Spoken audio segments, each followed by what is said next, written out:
hari ini kita boleh kembali untuk belajar membaca, merenungkan, melakukan apa yang ada diperintahkan di dalam firman Tuhan.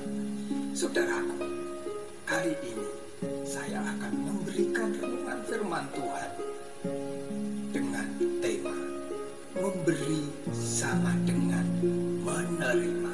Saya ulangi lagi, memberi sama dengan menerima. Mari kita baca di dalam kitab Kisah Para Rasul, ya, Kisah Para Rasul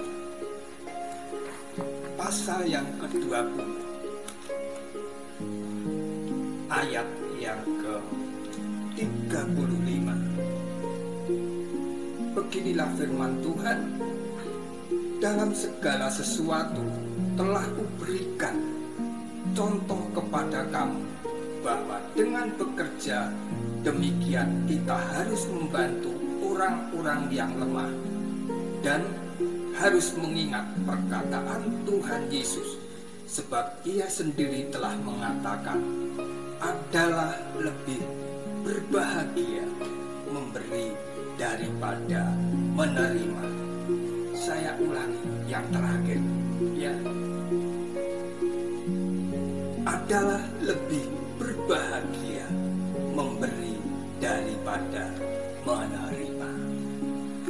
Puji Tuhan, firman Tuhan di dalam Kisah Para Rasul ini sungguh luar biasa, di mana kalau kita tahu bahwasanya saat itu Rasul Paulus mengatakan kepada jemaat yang ada di Efesus,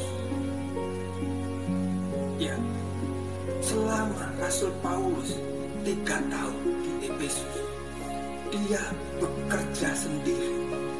Dia tidak menggantungkan dari jemaat-jemaat yang ada di Efesus.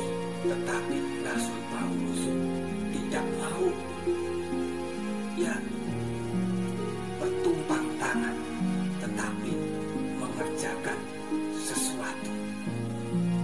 Apa yang mereka, ya, yang bisa lakukan, keahlian dari Rasul Paulus ini.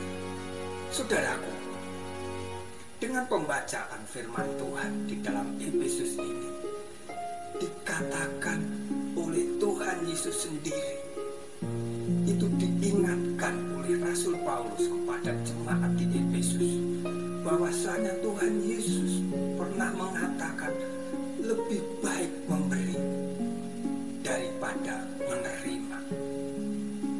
Saudaraku, kalau menurut hukum manusia, menurut hukum dunia, lebih baik memberi daripada menerima, itu adalah salah. Lebih baik kita menerima, mungkin bingkisan, kita mendapatkan hadiah, kita mendapatkan bantuan, itu akan mendapatkan segala sesuatu.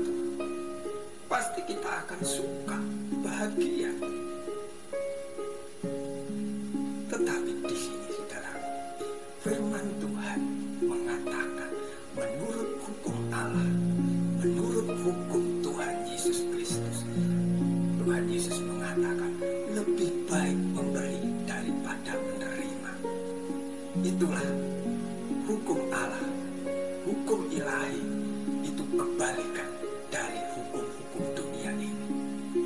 Kalau dunia hanya ingin mendapatkan sesuatu untuk menyukakan hati, tetapi hukum Allah itu sebaliknya, kita harus memberi daripada menerima. Itulah, saudaraku, kalau menurut hukum dunia, hukum manusia, itu adalah kebodohan.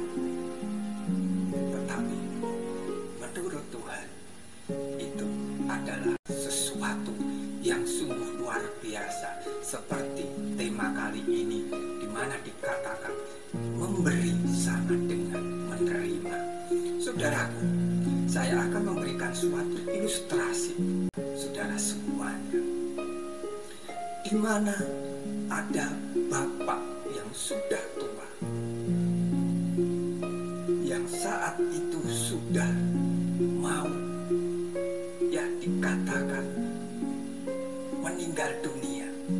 Sebentar lagi mereka mempunyai anak 3. Semuanya anaknya dikumpulkan di situ. Orang tuanya berbicara, "Anakku, Bapak tidak bisa memberikan apapun kepada kamu semuanya, tetapi kamu bisa melihat apa yang Bapak punya. Hanya mempunyai 19 sapi. Itulah harta Bapak yang harus kamu bagi-bagi setelah nanti Bapak meninggal."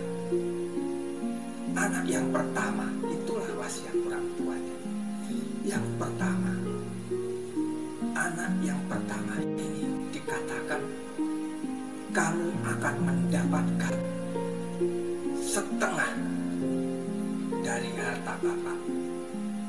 Ya, harta orang tuanya tadi apa? Sapi yang berjumlah 19. Anak yang pertama akan mendapatkan setengahnya.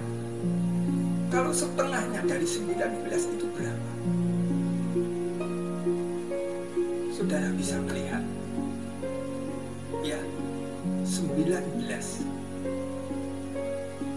Anak pertama mendapatkan setengahnya. Dia mendapatkan, anak yang pertama ini, 9,5 dari sapi itu. Setelah orang tua ini berbicara kepada anak yang pertama, dia berbicara kepada anak yang kedua, "Anakku, seperti kamu sudah dengar, Bapak hanya mempunyai harta sapi yang berjumlah 19. Kamu anak yang kedua mendapatkan seperempatnya dari 19 sapi itu." Anak yang kedua langsung berpikir, seperempatnya dari 19 itu berapa? Dia hitung. Setelah dihitung, dia hanya mendapatkan yaitu 4,75 sapi itu. Jadi mendapatkan sapi 4,75. Nah, anak yang kedua menerima. Setelah mengatakan seperti itu, Bapak ini mengatakan kepada yang bungsu, "Anakku, karena engkau yang bungsu, engkau mendapatkan yaitu 1/5 dari 19 sapi kepunyaan Bapak." Anak yang ketiga langsung berpikir, "Wah, kalau gitu saya dapat 1/5 dari 9 sapi dari Bapakku. Kalau gitu berapa ya? Mungkin pakai kalkulator. Ya, saya mendapatkan 3,8 ekor sapi." Ya, langsung diterima. Setelah orang tua ini berwasiat kepada ketiga anaknya ini, setelah itu orang tuanya meninggal. Ya, singkat cerita, orang tuanya setelah dikuburkan, anaknya ketiga-tiganya ini berunding seperti wasiat Bapak. "Aku anak pertama mendapatkan setengah, kamu adikku yang kedua, kamu mendapatkan 1/4, kamu adikku yang ketiga, engkau mendapatkan 1/5. Nah, setelah dibagi-bagi, kakak pertama mendapatkan seperti saya katakan tadi 9,5. Terus anak kedua mendapatkan 0,75. Anak yang ketiga mendapatkan 3,8. Setelah dihitung, saudaraku, Terus gimana kalau setengah? Emangnya sapi ini harus dipotong? Begitu juga anak yang kedua. Saya mendapatkan 4,75. Otomatis saya mendapatkan 4 sama tubuh, sama kakinya, sama ekornya, tapi kepalanya tidak. Ataukah seperti itu? Begitu juga anak yang ketiga, dia juga bingung. Nah, aku kalau mendapatkan 3,8, terus gimana membaginya? Anak ini bertengkar, saudaraku. Karena dia tidak mau mendapatkan bagian kok dipotong-potong seperti itu. Inginnya semuanya yang hidup, supaya bisa berkembang biak, bisa banyak lagi. Terjadi percekcokan, pertengkaran. Tapi saat itu ada seorang bapak yang miskin. Dia hanya mempunyai sapi satu. Pada saat itu mendengar percekcokan dari ketiga anak ini, dia datang. Dia mengatakan, "Nak, ada apakah? Kok kamu sampai ribut-ribut seperti itu?" Ketiga anak ini memberikan suatu permasalahan yang memberitahukan kepada bapak yang miskin ini. Karena dia semuanya anak ini mempertahankan supaya mendapatkan sapi-sapi yang hidup, bukan dipotong-potong, bukan setengah atau 75 atau 8. Saat itu dengan sukacita bapak tua yang miskin ini mengatakan, "Nah, kalau seperti itu tidak bisa dibagi-bagi kalau tidak dipotong. Lebih baik aku memberikan sapiku satu ini kepada kamu sekalian, supaya tidak ada suatu pertengkaran lagi." Saudara, dari warisan bapaknya 19 ekor ditambah sapi dari bapak yang miskin ini menjadi 20 ekor. Wah, anak ketiga ini dengan sukacita luar biasa.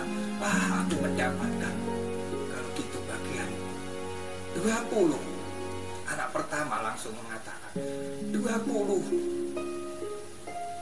Kita sudah sekarang mempunyai sapi 20. Setengahnya aku dapat 10. Dapat katanya warisan dari orang tuanya, dapat setengahnya. Kalau gitu saya dapat 10. Wah, anak yang pertama dengan sukacita, dengan luar biasa gembira. Aku dapat 10. Kalau tadi hanya 9,5, kan nggak bisa, nggak hidup semua. Nah, begitu juga anak yang kedua. Dihitung dari 20 sapi, dia mendapatkan seperempat sapi, seperempatnya dari 20 itu berapa? Dia mendapatkan 5. Kalau tadi mendapatkan 4,75, sekarang dia mendapatkan 5 sapi. Wah, dia bersorak-sorai juga, saudara. Wah, aku akhirnya mendapatkan sapi 5. Anak yang ketiga juga. Dari 20 ekor sapi, aku mendapatkan 1/5. Kalau gitu aku mendapatkan 4 ekor. Kalau tadi, kalau pas masih 19, aku hanya mendapatkan 3,8 ekor. Tapi sekarang aku mendapatkan 4 ekor. Wah, dia juga sukacita. Dia berangkulan semuanya, saudara. Setelah dihitung-hitung, peninggalan warisan orang tua 19 ekor. Anak pertama, setelah ditambahi oleh bapak yang miskin ini, dia mendapat 10. Anak kedua mendapatkan 5. Jumlahnya berapa, saudara? 15. Anak yang ketiga mendapatkan berapa?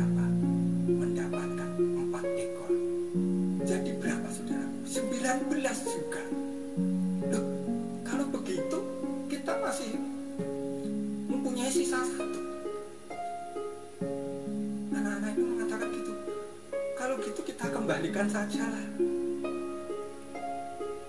kepada bapak yang miskin ini.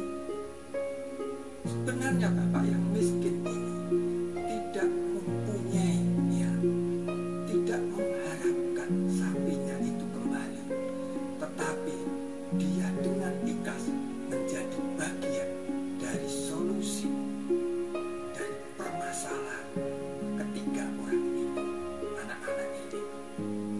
Saudaraku, setelah solusi itu terselesaikan, bapak yang miskin yang hanya mempunyai satu sapi ini pulang kembali dengan membawa sapinya lagi. Itulah luar biasanya. Jadi saudaraku, apa yang kita petik dari pelajaran ini, bahwasanya memberi itu sama dengan menerima. Pesan moral apa yang akan saya sampaikan pada saat yang indah ini, bahwasanya memberi tidak berarti akan mengurangi harta kita walaupun sepeser pun. Ya, kita ingat Tuhan Yesus saat memberkati 5.000 orang dengan 5 roti dan 2 ikan.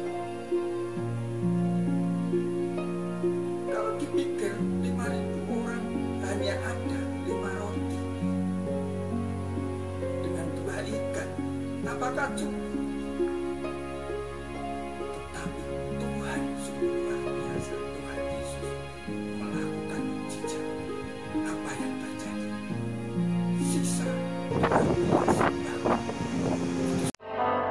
Tanpa mata pun ku kan melayanimu, tanpa mata pun selalu mencintaimu.